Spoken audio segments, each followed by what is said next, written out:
Fourscore and 7 years ago, our founding fathers brought forth on this continent a new nation, conceived in liberty and dedicated to the propositions that all men are created equal.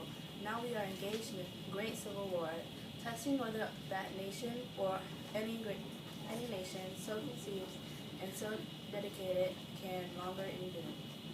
We are met on a great battlefield of that war. We have come to dedicate a portion of that field as a final resting place for those who here gave their lives that the nation might have.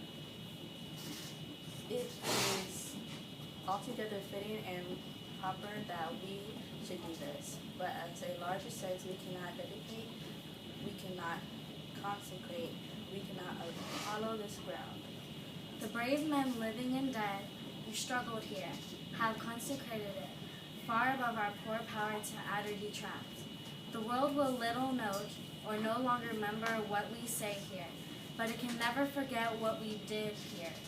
It is for us, the living, rather to be dedicated to here an unfinished work which they who fought here have thus far so nobly advanced.